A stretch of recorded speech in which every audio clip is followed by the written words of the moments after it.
ପିଲେ ଗତକାଲି ଯାହା ମୁଁ ପଢ଼ିଥିଲି ଜାନୁବର୍ତ୍ତନ ସରିଥିଲା ଏବଂ ବୃଦ୍ଧି ସ୍ୱତନ୍ତ୍ର ଚଳନ ସରିଥିଲା। ଲାଜକୁଳି ଲତା କଥା ମୁଁ ବୁଝିଥିଲି ଏବଂ ସେଥିରେ ମଧ୍ୟ ଅନ୍ତର୍କୁନ୍ଦନ ଗତିଟା କେମିତି ହେଲା ବୁଝିଥିଲି। ଗତକାଲି ମୁଁ ଟିକେ ଅଧିକ ସମୟ ହେବା ଦ୍ୱାରା ଏ ମୋବାଇଲରେ ତୁମର ସେ ମାଗୁଛି 15 ମିନିଟ୍, ତେଣୁ ସ୍ପିଡ଼ଟା ମୁଁ ପଠେଇଛି ସେଇ ସ୍ପିଡ଼ରେ ତୁମେ ଟିକେ କମିଦେବ, କଲେ ତୁମେ ମୋର ଭଏସ୍ ଏବଂ ଭଲ ଶୁଣିପାରିବ। ସେଇଟା ସ୍ପିଡ଼ ନୁହେଁ, ସେଇଟା ନେଟ୍ର ପ୍ରୋବ୍ଲେମ୍ ନୁହଁ, କେବଳ ସମୟଟା ଅଧିକ ହେଇଯାଇଥିଲା। ଆଜି ସେଇଭଳିଆ ଯଦି ସ୍ପିଡ଼ କେଟେ ହେଇଥିବ ତୁମେ କମିଦେବ, ମୋର ସେଇଟା ସ୍ପିଡ଼ ନୁହଁ। ବର୍ତ୍ତମାନ ଆଜି ଆମେ ମଣିଷର ନିୟନ୍ତ୍ରଣ ଓ ସମନ୍ୱୟ এই ବିଷୟରେ ଆମେ ଆଲୋଚନା କରିବା। ଭଲ ଭାବରେ ଶୁଣିବ ଏବଂ ଏଇଟା ଇମ୍ପୋର୍ଟାଣ୍ଟ ଚ୍ୟାପ୍ଟର। ଯେତେବେଳେ ଆମେ ଦେଖ, ଆମେ ଯେତେବେଳେ ଆମ ଶରୀରରେ ବିଭିନ୍ନ ପ୍ରକାର ଅଙ୍ଗ ରହିଛି, ତେବେ ସେ ଅଙ୍ଗରେ କେବଳ ମସ୍ତିଷ୍କଟା ହେଉଛି ମୁଖ୍ୟ ଅଂଶ। ମସ୍ତିଷ୍କ ଦ୍ୱାରା ଆମେ ସମସ୍ତ କାର୍ଯ୍ୟ ବା ଘଟଣା ଗୁଡ଼ିକ ଆମେ ମଧ୍ୟ ସେଇ ମସ୍ତିଷ୍କ ସାହାଯ୍ୟରେ ଆମେ କରିପାରୁଛୁ। ତେଣୁ ଆମେ ଦେଖିବା ଯେ ସାଧାରଣତଃ ଆମେ କୌଣସି ଗୋଟେ ପଦାର୍ଥର ଯଦି ଗୋଟେ ବାସନାଟା ଆମକୁ ଭଲ ଲାଗିବ, ସପୋଜ ଆମେ ଗୋଟେ ମଲ୍ଲି ଫୁଲ କଥା ନେଇପାରିବା। ସେ ମଲ୍ଲି ଫୁଲର ବାସନାଟା ଆମକୁ ଆକର୍ଷଣ କରୁଛି, କିନ୍ତୁ ସେଇ କ୍ଷେତ୍ରରେ ଯଦି ଗୋଟେ ପଚା କୌଣସି ଗୋଟେ ଶବ ପଡ଼ିଥିବ, ପଚା ଶବ, ସେ ଜାଗାରେ ଆପେ ଆପେ ଆମେ ଦୂରେଇ ଯାଉଛୁ। ତେବେ ଗୋଟିଏ ଏଠି ଦୂରେଇ ଯାଉଛୁ, କିନ୍ତୁ ଗୋଟେ ବାସନା ଫୁଲଟାକୁ ଆମେ ଆକର୍ଷଣ କରୁଛୁ। ଏଇ କଥାଟା ଯଦି ହଠାତ୍ ଗୋଟିଏ ପୋକ ଯଦି ଆମେ ରାସ୍ତାରେ ଆମେ ଯାଉଛୁ, ଆଖିକୁ ମାଡ଼ି ଆସିଲା, ଆଖି ପତାଟା ଆପେ ଆପେ ଆମେ ବନ୍ଦ କରୁଛୁ। ଏ ସବୁ ଘଟଣା ଆମ ଶରୀରରେ ଯେଉଁ ନାର୍ଭ ଗୁଡ଼ିକ ରହିଛି ଏବଂ ସେନ୍ସୋରୀ ଅଙ୍ଗ ବା ସମ୍ବେଦଙ୍କ ଅଙ୍ଗ କୁହାଯାଉଛି, ଆଉ ନାର୍ଭ ଗୁଡ଼ାକ ସ୍ନାୟୁ ଜାଣିପାରୁଛ, ଏଇ ଅଙ୍ଗଟା ଆମର ଦ୍ୱାରା ଯିଏକି ଆମେ କାର୍ଯ୍ୟକାରୀ କରିପାରୁଛୁ। ତେବେ ଆମର ସ୍ନାୟୁ ଆଉ ଯେଉଁ ସମ୍ବେଦ ବା ଯେଉଁଟା ନାର୍ଭ କହିଲି ଏବଂ ସେନ୍ସୋରୀ ଯେଉଁ ଅଙ୍ଗ କହିଲି, ଏଇମାନଙ୍କୁ ନେଇଛି ସ୍ନାୟୁତନ୍ତ୍ର ଗଠିତ। ତାକୁ ଆମେ ଇଂଲିଶର ନାର୍ଭ ସିଷ୍ଟମ୍ ତମ ବହିରେ ମଧ୍ୟ ଅଛି। ଏବଂ ପରିବେଶରେ ଏଇଭଳି ସବୁ ଘଟଣା, ବିଭିନ୍ନ ପ୍ରକାର ଘଟଣା ଆମେ ବିଷୟରେ ସ୍ନାୟୁ ତନ୍ତ୍ର ପ୍ରାଣୀକୁ ଅବଗତ କରୁଛି। ତେବେ ପ୍ରାଣୀ ନିଜକୁ ଯେତେବେଳେ ଶୋଇଲା ଭଳିଆ ସୁହାଇଲା ଭଳିଆ କାର୍ଯ୍ୟକାରୀ ପରିବେଶ ସହିତ ଆମେ ଖାପ ଖାଇ ବଞ୍ଚୁଛୁ। ତେବେ ଏଥିରୁ ଆମେ ଜାଣୁଛୁ କ'ଣ ନା, ମଣିଷର ବା ପ୍ରାଣୀମାନଙ୍କର ସମନ୍ୱୟ ନିୟନ୍ତ୍ରଣ କେବଳ ସ୍ନାୟବିକ ପଦ୍ଧତି ଏବଂ ରାସାୟନିକ ପଦ୍ଧତି ଦ୍ୱାରା ସମାହିତ ହୋଇଥାଏ, ବା ଆମେ ଯେଉଁ ସମନ୍ୱୟ ରକ୍ଷା କରିପାରୁଛି। ସେଇ ବିଷୟରେ ଆମେ ଆଉ କିଛି ତୁମେ ଦେଖିଥିବ ତୁମ ଯେଉଁ ବହିରେ, ମୁଁ ବି ମଧ୍ୟ ତୁମକୁ ପଢ଼ି ସାରିଲା ପରେ ଚିତ୍ର, ଏ ଯେଉଁ ଡାଇଗ୍ରାମ ଦେଇଛି ତୁମ ବହିରେ, ସେ ଚିତ୍ର ଦୁଇଟା ମସ୍ତିଷ୍କର 3ଟି ମୁଖ୍ୟ ଅଂଶ, ସେ ବିଷୟରେ ଆଲୋଚନା କରାଯିବ।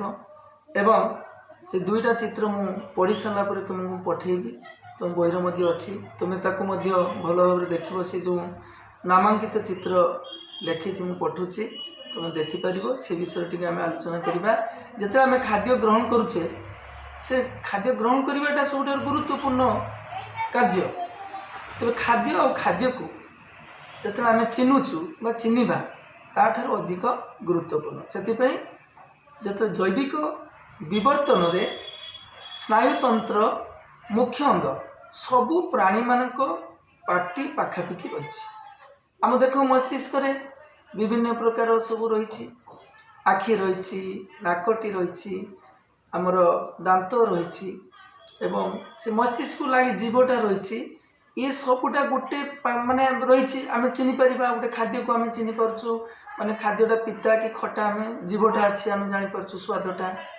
ଯେତେବେଳେ ଆମେ ଗୋଟେ ନାକ ଦ୍ୱାରା ଯେଉଁ ଘ୍ରାଣ ପଥ ଆମେ କୌଣସି ଶୁଙ୍ଘିଛି, ଯେତେବେଳେ ଆମେ ଗୋଟେ ପଚା ଶବଟା ପଡ଼ିଛି, ମଲ୍ଲି ଫୁଲଟା ଆମେ ବାସ୍ନା ଆକର୍ଷଣ କରୁଛି, ଏସବୁ ଆମେ ଶୁଙ୍ଘିଛି ଜାଣିପାରୁଛୁ। ତେଣୁ ଏଗୁଡ଼ିକ ଦାନ୍ତ ଦ୍ୱାରା ଆମେ ଗୋଟେ ଚିବି ପାରୁଛୁ। तेणु जीव द्वारा आम गोटे स्वाद मेटी पार्छु। तेणु ये सब गुरुत्वपूर्ण ये जो स्नायुतंत्र मुख्य अंग ये सबू प्राणीर पाटी पाखापाखि रही एवं से जो भ्रूण अवस्था जोटा रही मस्तिष्क तीन मुख्य अंश तुम बही से तले चित्र थी मु पठेली भी देखिपर। भ्रूण अवस्था जो आम गोटे भार्टिब्रेट कलर बा मेरुदंडी प्राणी हिसाब से शरीर रे उपरी भाग रे स्नायुतंतु तार एक नलिका भाव से प्रकाश पाए। तेबे से नलिकार अग्रभाग जितेबले स्फीत होची से मस्तिष्क और नलिकार पक्ष भागटा सब सुषमाकांड रोचे। तुम देख चित्र देखी सुषमाकांड एवं देख आम जो मस्तिष्कर पछ आड़ को देख गोटे माने गुली ही गोटे सरुआ रही तुम चित्र मध्य देख सुषमाकांडटा सहीटा ताने आम से सुषमाकांड अर्थात से नलिका भाग जो प्रकाश है सेटा मस्तिष्क और नलिकार पछ भाग एवं सुषमाकांड से परंत हो। तेज भ्रूणर मस्तिष्क आम जानलु जे तीन टा अर्थात तीन भाग विभक्त कराई। गोटे देख बही में तुम चित्र देछि अग्र मस्तिष्क मध्य मस्तिष्क आला पश्च मस्तिष्क एवं ये तीन टा मुख्य एवं एमाने समय क्रमे ये तीनोटी भागरू मस्तिष्कर अन्य अंश गुड़िकर डेभलप करुछि बा विकसित करुछि। तुम देखि नियो इटरे जे आमे जो मस्तिष्कर विभिन्न अंश जो पार्श्वर चित्र देछि तुमको मध्य चित्रटी मु पठेबी एवं सेटा मध्य ऊपर अंश देछि तुमरो देख मस्तिष्कर निलय रही एवं तुमरो पिट्यूटारी ग्रंथि रही मध्य मस्तिष्क रही से चित्र खाली तुम लेबलिंग टाकू देखिबो एवं ताकू मन रखिबो आसंता काली ताकू आमे पढ़िबा कम कम पढ़िबा कारण स्पीड अधिक हो जाउची केवल से मागुची जतिक समय मोर अधिक समय पढ़ाई जाउची जहाँ फल कि पिला भावुवे जे साइंस एत शीघ्र केमती पढ़ुंट से मोर शीघ्र नुह केवल से करुच्ची से स्पीडटा हो जाउची नेट रे तेणु तुम से स्पीड कमीदेव मुझे पठेची एवं से देखी नब आम कम कम पढ़ा एवं से क्षेत्र देख तुम जो सुषमा शीर्षक देती सुषमा कांड देख से जो विभिन्न अंश एक पार्श्वर चित्र दिखाई एवं आसंता काली पढ़ा आगु आम जो ब्रेन विषय जो मस्तिष्क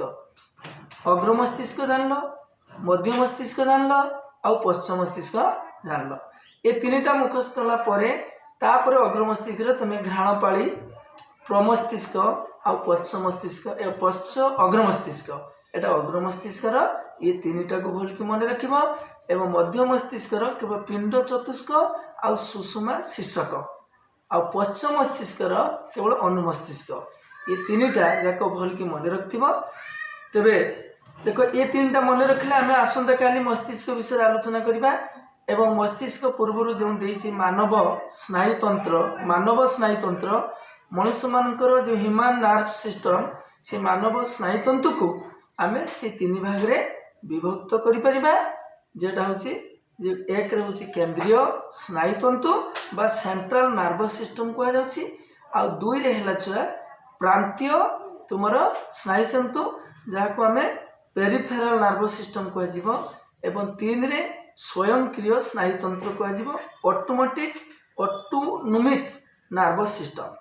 तेबे केंद्रीय स्नायुतंतु केवल मस्तिष्क और सुषमा कांड को नहीं गठित मस्तिष्क रु बाहरी थिबा आमर रही स्नायु जे कि ताको करुटु स्नायु कहुछि करुटी स्नायु सुषमा कांड रु जेटा बाहरी ताको आमे सुषमा स्नायु कहबा एवं एमान को नहीं प्रांतीय स्नायुतंतु गठित आउ थरे कहछ मस्तिष्क रु बाहरी थिबा करुटी स्नायु एवं सुषमा कांड रु बाहरी थिबा सुषमा स्नायु एमान को नहीं आम प्रांतीय स्नायुतंत्र गठित। तेज शरीर समस्त अनैच्छिक क्रियार नियंत्रण रे स्वयंक्रिय स्नायुतंत्र भूमिका रही। आज आम एतिकी जो पढ़ुछ ये पढ़ा भितर तुम भल भाव ताकू शुणब कारण ये इम्पोर्टाट चैप्टर ताकू गोटे मन रखिबा एवं ताकू भल भाव शुणी मु जो चित्र दुईटा चित्र बही अच्छी से चित्र दुईटा पठाऊँगी एवं ताकू भल भाव देखिबा आउ देखला परे तुम विषयवस्तु उपर सब जो प्रश्न मु पठुची ये विषयवस्तु कतरू आरंभ है पंचम अध्याय पाखर एवं प्रत्येक प्रश्नर उत्तरटा गोटे अलग खाता कर एवं से खातार तुम से प्रश्नर उत्तर गुड़िक सब क्रमानुसार देव कारण बहुत विषय वस्तु रही आम कम कम कर आम पढ़ेबा आसन